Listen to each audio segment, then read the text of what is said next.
Welcome to Over Coffee, Leaders Talking Humanities.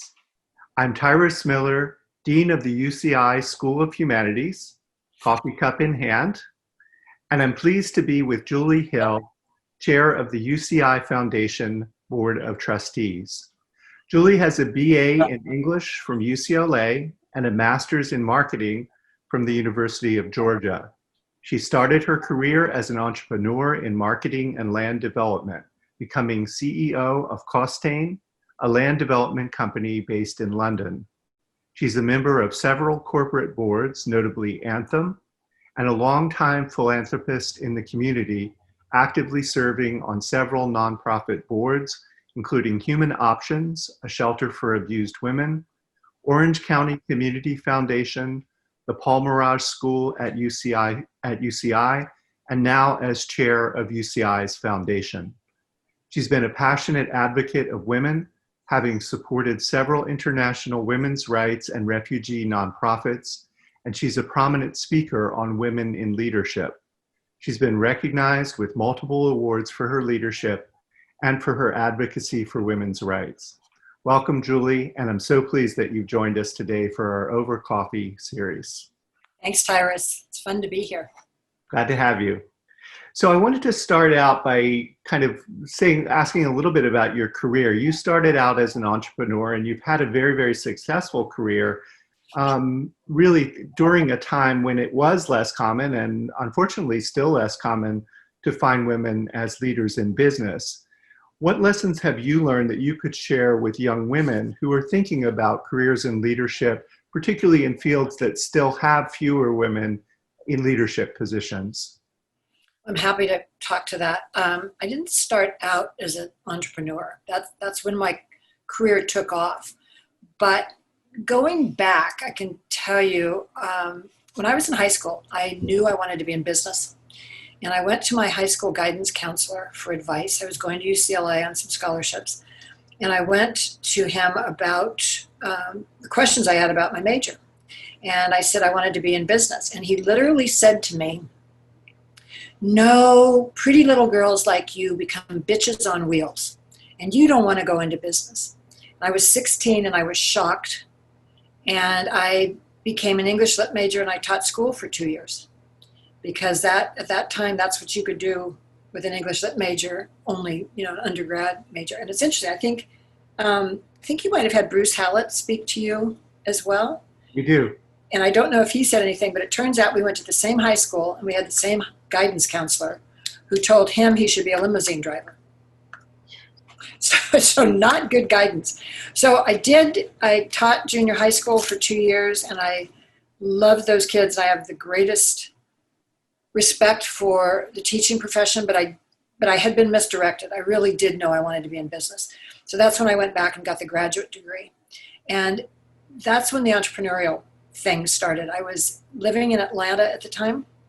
The Atlanta real estate market was in the tank. I was at a cocktail party and was chatting with a banker who had repossessed a lot of high-rise condominiums in Atlanta, and he was lamenting the fact that they didn't have any in-house marketing capability. And I just had my newly minted degree in market analysis and communication strategies and understanding markets. So I said to him, "Well, I have a marketing consulting business that I think might be able to help you." And he was, I guess, desperate enough. He said, "Yes, come in on Monday." So over the weekend, I went home and printed up business cards and formed a marketing consulting business. So one of the things I say to young women is when there's an opportunity, say yes at the door. Because it's often not rocket science. And you can often figure it out as you go. So basically, I taught myself the land development business, and I did it for 5 years. I had some really good clients. They were doing things like building high-rise condominiums in an area where there were a lot of retirees, or 2 or 3 story condominium units. And I said, that's just kind of a basic thing. Your age demographic would indicate that you ought to do single stories. And then I realized that California was doing what I was doing on a small scale, on a much larger scale. The Irvine Company had multiple $1 billion of marketing costs. So I moved back to California and started working there. And that's really what started my real estate career. Well, it sounds like you also might give the advice um, not to give in to the prejudices of others reflected back to you as well. When I speak to young women, what I say is use your frustration if you've been told no to fuel you. Use that little bit of anger as energy to fuel you. And what's true, headhunters will tell you this, executive recruiters will tell you that, let's say they have a job description that has 10 requirements. Men will apply if they really only have 3 or 4 of the requirements. Women will not apply if they don't have 8, 9, or 10. So it's a part of it is confidence. Part of it is to understand that there's a game and to have confidence. It doesn't mean you can fake it once you get there, but what it does say is you can't get there if you don't say yes. Well, it sounds like very good advice for people to follow. I wanted to ask you a bit about your activity in nonprofits. You've been active in nonprofits benefiting women, from international aid organizations to a local shelter for abused women, to your involvement with UCI. What led you in this direction as a philanthropist and as a leader in the community? I think the fundamental thing is that was something that was instilled in me as a child. I didn't grow up with a whole lot of money, but there were people who were a lot worse off than we were. And I have memories of my mother doing wonderful things in the community. So it was just something that I thought you did. And then as I got older, I started to understand that we actually have a responsibility for the privileges that we've been given. And it occurred to me that there were people who might listen to what I said because I'd achieved some things in my career, and I wanted to use that influence for good rather than not. And with Human Options, I was introduced to that by a friend. It was a small house in Laguna Beach at the time that had been given to the agency, and all the families that were fleeing domestic violence lived there in that house. But the neighbors complained about the sound of the children playing, which just made me crazy. And when I went to visit them, it was Little League season. And I walked into this house, and when my eyes adjusted to the light inside, I realized I'd walked into a family situation, and there were 3 little boys sitting on a sofa, and they couldn't go outside because the neighbors were complaining. And I realized how fortunate my son was. I was busy getting his uniform together and getting him out to play Little League baseball, and these kids didn't have that. So what we realized was they needed a new shelter. And I thought, I can help put a coalition of builders together. We did it through Habitat, through Humanity. And we all pooled things, and we built a shelter, which won an award from the Urban Land Institute because we planned it around a therapeutic model, meaning there were observation centers where the women's parenting skills could be observed, and they could learn to help parent their kids because they've been so traumatized in their families. So it basically just came from, there was something I could do, and so I wanted to do that. And then Vivian Klekak, who was the founder and executive director of Human Options, which was the shelter, said it turned out to be the house that love built. And it was because it was infectious. There were so many people. For example, we had a landscape contractor that we used a lot with the tracts of homes that we built, and he'd retired. And I called him and said, we need a landscaping contractor. Could you bring some of your crew, and how would you feel about doing this? And he said, well, I'm retired and I live in Victorville. And I said, well, could you just come and meet with it? Turned out he drove every day from Victorville for 9 weeks. He brought his suppliers, he brought his contractors, and that happened all the way through, the framers, the plumbers, and everything. So there was something incredibly rewarding to me about the camaraderie. I still get a lump in my throat about this because it was such a special thing for us to be able to do that literally changed people's lives. And Peter Drucker, who is an older but one of the first business management gurus, said that the product of philanthropy is a changed life, and we changed those lives. So there was no payment needed. It was a joy to do. It's an extraordinary story and an extraordinary accomplishment. I'd like to ask you also another area that you've been involved in is in health and healthcare. And in your role as a corporate director at Anthem, you have a vantage point on seeing the big picture of healthcare in our country. As you know, at UCI, we have a Center for Medical Humanities, which is a partnership of the humanities, the medical school, and the arts, where we explore human dimensions of medicine. That includes the history, literature, ethics of medicine, and also the cultural encounter, the cultural fluency that's involved in healthcare and medicine, to try to understand various cultural factors that are figuring into health and well-being. So I'd like to ask, in what ways you believe that human focus that we have at the Center for Medical Humanities can influence conversations and understandings about health, welfare, well-being, suffering, living and dying, all those very consequential things that we experience through our medical providers and through our healthcare. And also, I mean, this is obviously a time where we're all thinking about this more because of the situation of the pandemic.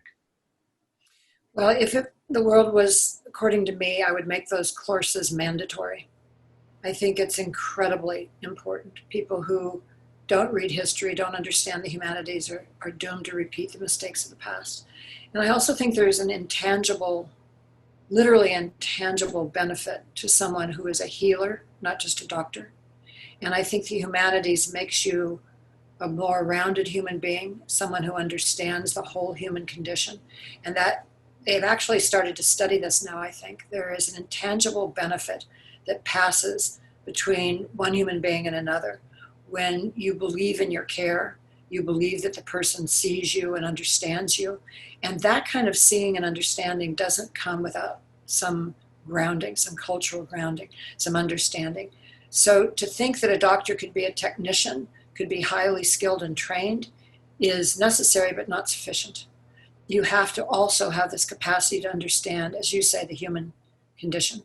And I've been known, most of my doctors would say to you that one of the first questions I say to them is, I make a judgment on whether you're a good doctor or whether you're a healer. And the criteria for thinking you're a healer is much less verbal, but it's something I know. And I think what you're talking about is the capacity to broaden an understanding and to get people to truly have greater empathy and compassion, to say nothing of just the technical ability and knowledge they have to have. We have extraordinary breakthroughs in medical science and technology, but I'm afraid that we've often lagged in that area of the arts of healing and the culture and humanity involved in that. Well, one of the things I can tell you that is, I'm really proud of Anthem for doing this. They were one of the first to understand the cultural determinants of health. And this has so much more to do with people's lifestyle, their access to healthcare, their diet, their understanding of the medications that they're taking, whether or not they can drive. There are so many things that contribute to whether or not someone is fully healthy. And now, in the midst of what's going on with COVID-19, there's a much greater focus on people's mental health and the stress. Somebody said to me the other day, we're all going to come out of this with PTSD, and who's going to help us? And to me, the humanities have, I guess because I was an English lit major, and that's kind of what I gravitated to, but the humanities have always been a stabilizing force for me, getting me back to the center, taking me out of the madding crowd and trying to get me to focus again on the goodness of humanity. So to me, I believe in synchronicity, Jung's concept of meaningful coincidences. And I've looked back over this, and I've said this to a number of women when I speak to them, that if it hadn't been for that guidance counselor, I might not have been an English lit major. I might have been business undergrad, and my life would have been much less rich. So in many ways, I thank him for what seemed like ignorance at the time, but it gave me the opportunity to explore being an English major. I think it was ignorance at the time, but maybe a fortuitous one. I think it was, and I'm grateful for it. I'd like to ask you about your role as at UCI as chair of the Foundation Board of Trustees. What are you most proud of at UCI, and what do you see as the opportunities for UCI in the years ahead?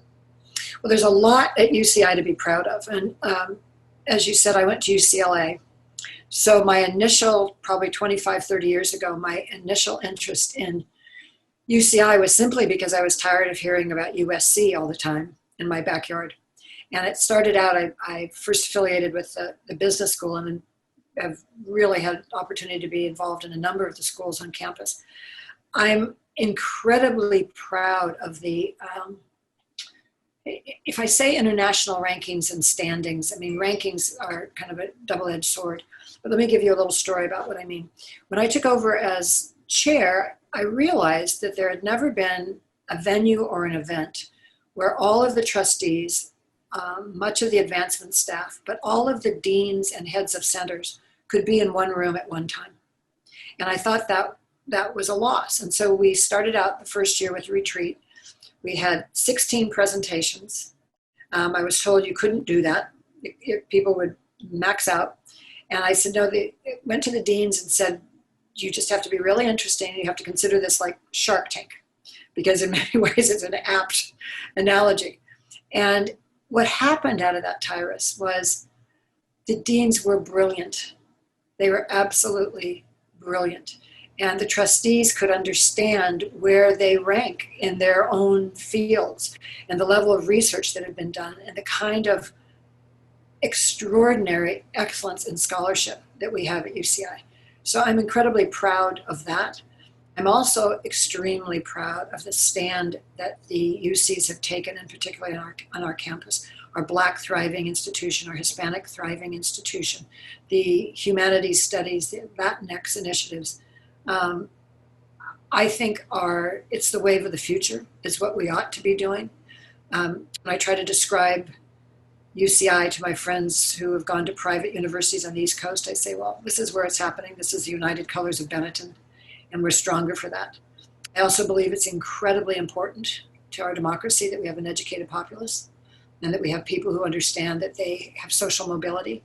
So I'm proud of UCI for that. But I could give you a dozen lists of things that I'm proud of. We're glad that you've taken on this role of leadership at UCI. I wanted to come back to your having been an English major, and right now there's some downward pressure on English in terms of the number of undergraduates that are majoring in English.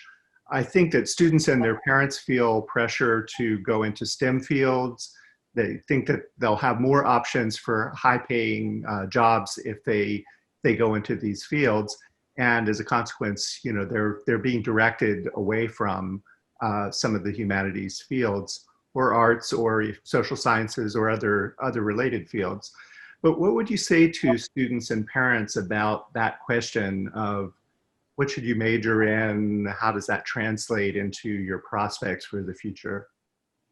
First thing I'd say is I understand, because the cost of education is so high. There's such great student debt. There's a lot of pressure from families who have struggled, where the whole focus of the family is to get a student through college, and it's a disproportionate amount of money for that. So I understand that economic pressure to be productive, to get a good job. You look at where the high-paying jobs are in the world, they're in tech for the most part, so you have to be conversant. But I don't think we've gotten the balance right.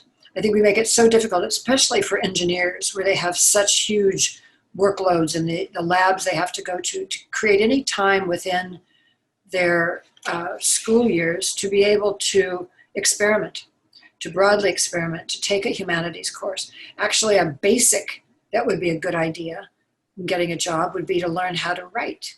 And there are so many people who cannot write clearly. When I was at UCLA, we had a test called the Subject A test.